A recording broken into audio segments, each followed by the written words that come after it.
Hey everybody, it's Travis Weller, and thanks again for joining me for the 2-Minute Clinic. I'm always delighted to learn that my 3-movement work, Pirates, is getting performed. It's a piece that I'm proud of from the early days of my writing and publishing. I frequently get questions about some of the choices that I made in the work. There are several hidden layers that might better be explained here, so I hope directors and students who are studying and hopefully performing this work might find this episode helpful. One of the first questions I get was, why pirates? Why a 3-movement suite about pirates? Beyond those adventures that are played on screen by the likes of Johnny Depp and Orlando Bloom, there is an idea about pirates that is somewhat romanticized, adventurous and daring. Many regard them as criminals, at times ruthless killers, and even mercenaries whose services could be bought for the right price. Not to get all Ben Kenobi on you, but from a certain point of view, some saw pirates as heroes, standing against the likes of the British Navy to liberate cargo and goods for those who were less fortunate.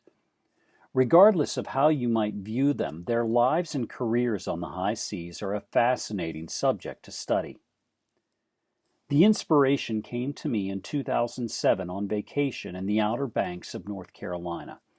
On a rainy day that chased us off the beach, I discovered the house in which we were staying included a unique library containing several books discussing these very pirates, many of them frequented and operated out of the Outer Banks of North Carolina. It was ideal for the likes of Edward Teach, also known as Blackbeard, to operate. Movement 1, entitled Raising the Jolly Roger, follows a pirate group that is beginning their day on the high seas.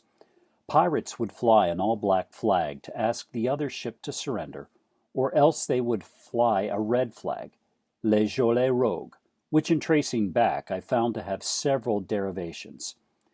In the French, it meant no quarter given, symbolizing a ruthless treatment on the part of the pirate's crew.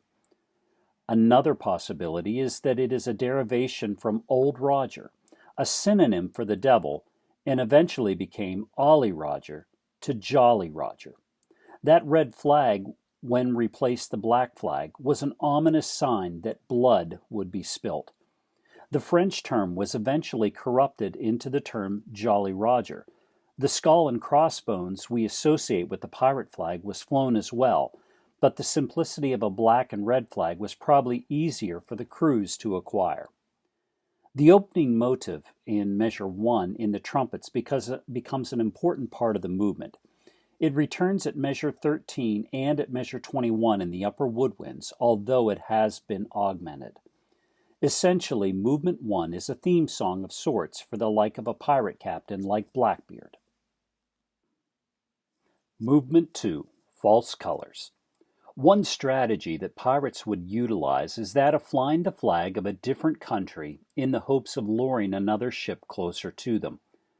By the time the other ship realized what was happening, they were often in range of the long nines, or naval cannons. There are accounts of Blackbeard commandeering larger vessels using only a small ship, flying a false color, but with a full boarding crew of pirates hidden underneath a tarp cover. To the other ship it appeared like a small friendly vessel carrying cargo, but little did they suspect the calamity that awaited. To create this tension, I have borrowed a bit from the Movement 1 fanfare, as well as incorporated 2 British patriotic songs, God Save the Queen and Rule Britannia. In the spirit of full historical disclosure, while God Save the Queen was probably known a few years earlier, Rule Britannia did not appear until the 1740s, over 20 years past Blackbeard's years of high activity on the open seas. As Movement 2 opens, the ensemble plays strains of God Save the Queen, which we know in America as My Country 'Tis of Thee, with a short tag of Rule Britannia. Measure 13 begins the pirate lore. Strains of God Save the Queen set in distant keys interplay with the 2-measure phrases set in the major. The tension, which is enhanced by the consistent aleatoric clarinet passages, culminates in measures 23 and 24. An overlay of G major God Save the Queen with the F minor pirate version. The one measure that gets lost in the build-up to measure 32 is measure 26. The movement 1 fanfare returns in the lower voices. Measure 52 and 53 is another hidden gem.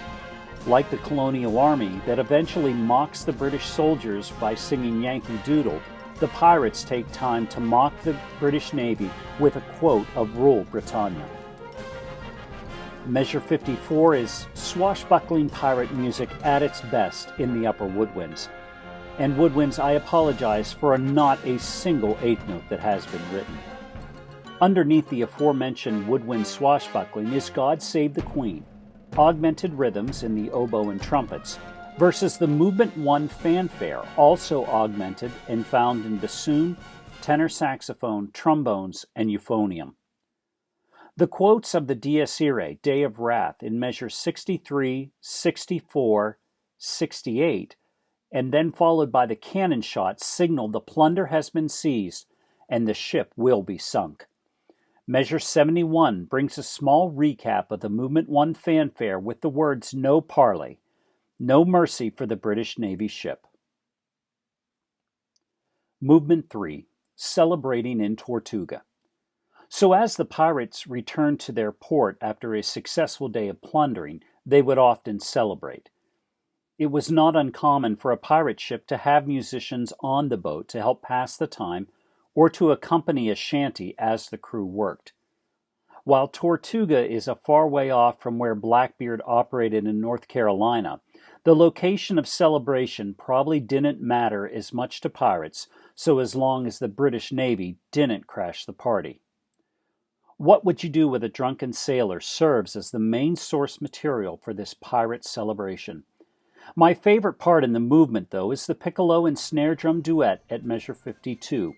When it is played well and complementary of each other, the rest of the movement just pops. The celebration builds, complete with our captain using his peg leg, with some great layering before a bold counter melody appears at measure 100 and the tenor voices in the ensemble, leading the piece to an exciting conclusion.